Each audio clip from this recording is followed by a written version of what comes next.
آج ایران نے دوبارہ جنگی مشقوں کا آغاز کر دیا ہے۔ ان جنگی مشقوں کے اندر ایران نے بڑی خطرناک میزائلیں، جن میں بیلسٹک میزائلیں اور کچھ دیگر میڈیم ٹو شارٹ رینج جو تھی وہ میزائلیں چلائی ہیں، ڈرونز کا استعمال کیا ہے۔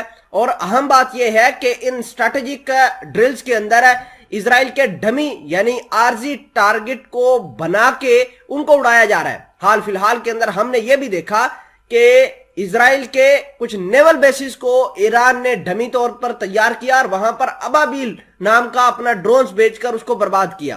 یہ ایک ہفتے کے اندر دوسری بڑی جنگی ایکسرسائزز کرنے جا رہی ہے ایران والوں نے، اور ایران والے چونکہ امریکہ بھی لگاتار ان کے ملک کے اندر تباہی کروانے کی کوشش کر رہا ہے، اسرائیل کی بھی یہ کوشش ہے کہ ایران کے اٹامک تنصیبات کو نشانہ بنائے۔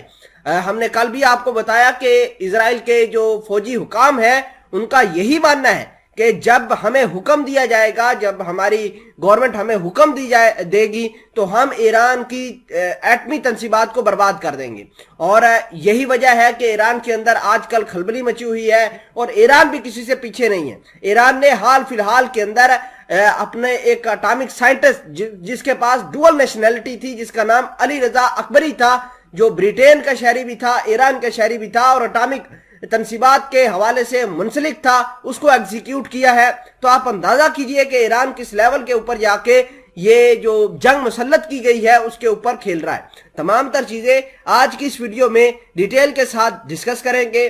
چھوٹی سی گزارش ہے کہ آپ ہمارا یوٹیوب چینل حسنات ٹی وی کو سبسکرائب کر کے پاس موجود گھنٹی کے نشان کو دبا لیں تاکہ لیٹسٹ نیوز آپ تک بر وقت پہنچتی رہے۔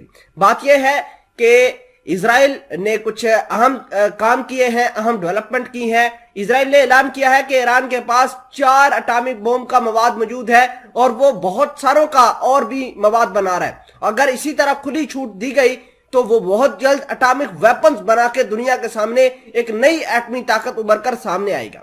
ناظرین گرامی، اس کے علاوہ اگر ہم بات کریں اسرائیل کی، تو اسرائیل جو ہے وہ اس کی کیبنٹ کے فار رائٹ جو سپرمسٹ ہیں، انہوں نے اعلان کیا ہے کہ ہم ایران کو کسی صورت برداشت نہیں کریں گے، کیونکہ وہ مسلمانوں سے نفرت کرتے ہیں۔ اور یہی وجہ ہے کہ نیتن یاہو کے گھر کے اندر تل ابیب میں 80,000 لوگ جو ہے وہ احتجاج کرنے کے لیے نکل آئے، اور یہ احتجاج کرنے والے یہودی لوگ تھے، اور انہوں نے نیتن یاہو اور اس کی کیبنٹ کے خلاف جو ہے وہ احتجاج کیا تھا۔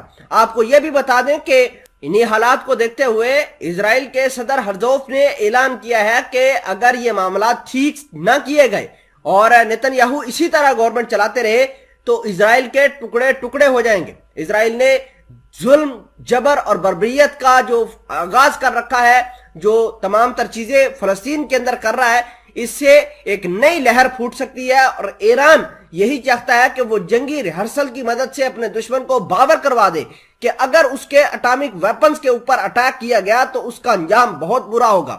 ناظرین اگرامی، ایران کے پاس رشیا کی دی ہوئی ٹیکنالوجی ہے۔ رشیا نے حال فی الحال کے اندر اعلان یہ بھی کیا ہے کہ ہم سکھوئی 35 جہاز جو ہے وہ ایران کی فضائیہ کو دیں گے، اور ایران کے پائلٹ جو ہے ان جہازوں کی ٹریننگ بھی مکمل کر چکے ہیں۔ ہائپرسونک میزائل ہو سکتا ہے کہ رشیا ایران کو دے دے، تو یوں مڈل ایسٹ میں طاقت اور پاور کا بیلنس ایران کی فیور میں چلا جائے گا۔